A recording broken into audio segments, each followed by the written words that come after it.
নয়ন সরসী কেন ভরেছে জলে, কত কি রয়েছে লেখা কাজলে কাজলে। নয়ন সরসী কেন ভরেছে জলে, কত কি রয়েছে লেখা কাজলে কাজলে। নয়ন সরসী কেন। প্রসেনজিৎ দা, হ্যাঁ, আগের বলুন। পর্বে আপনি শাহ নিয়ে কিছু বক্তব্য দিয়েছিলেন। এবার শাহ সম্পর্কে এটা বলুন যে বর্তমান প্রজন্ম কিভাবে এগোবে।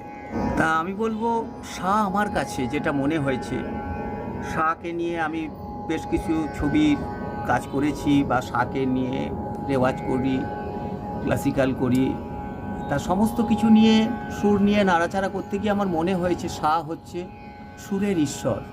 সেই জন্য আমি একটা মনে মনে কল্পনা করে নিয়েছি, কল্পনায় তো উনি আসেন, কল্পনাতেই সব আসে। তা আমি কিন্তু শাহকে ভেবে নিয়েছি সুরের ঈশ্বর, অর্থাৎ নামও দিয়েছি শাহ রবি। তা এই শাহ যে কোনো পূজার যেরকম একটা নিয়ম থাকে, পদ্ধতি থাকে, প্রণালী থাকে, তেমনি শায়েরও গাওয়ারও কিছু প্রণালী পদ্ধতি আছে। ধরুন ভাওয়েলের মতন করে প্রথমে শাটাকে বলুন, কীরকম ফুল শ্বাস নিয়ে করছি, অ আকার ছেড়ে দিয়ে যা কিছুই করবে, হাকার, সব কিছুই হবে হাকারে। আসছি প্রথমে প্যাটার্ন আমি বলবো ভাওয়েল, কি না এ ই আই ও ইউ, তার আমরা এ বলবো না, বলবো হে।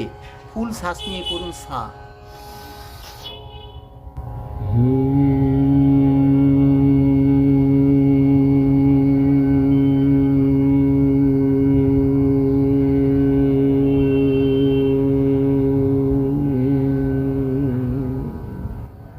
একদম লাংসের হাওয়াটা বেরিয়ে যাওয়ার পর পেটেও যতটুকু হাওয়া থাকবে সেটাকেও আপনি পেটটাকে ব্যাক প্রেসার করবেন, ততটুকু আপনি দম পাবেন।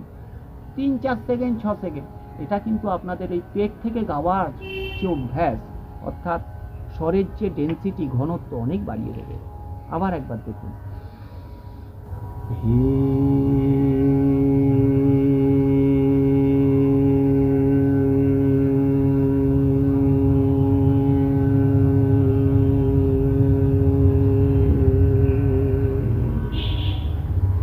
এরপরে হচ্ছে ই, এ ই, আমি বলবো হি। দেখুন,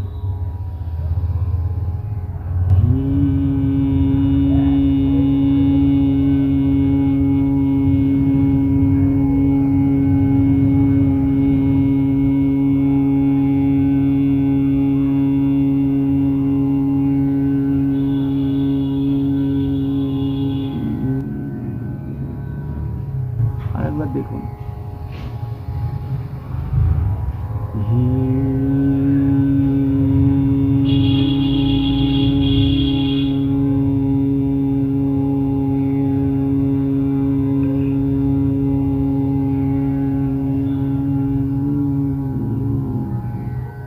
অর্থাৎ এই রেওয়াজ যখন করবেন তখন ভাববেন আপনারা কোনো একটা গ্রামে খুব ভোরে একটা ধান ক্ষেত, সর্ষে ক্ষেত, আর রবির উদয় হচ্ছে, আমাদের সূর্যদেবের উদয় হচ্ছে, ওই সূর্যদেব লাল সূর্য, ওটাই হচ্ছে শাহ।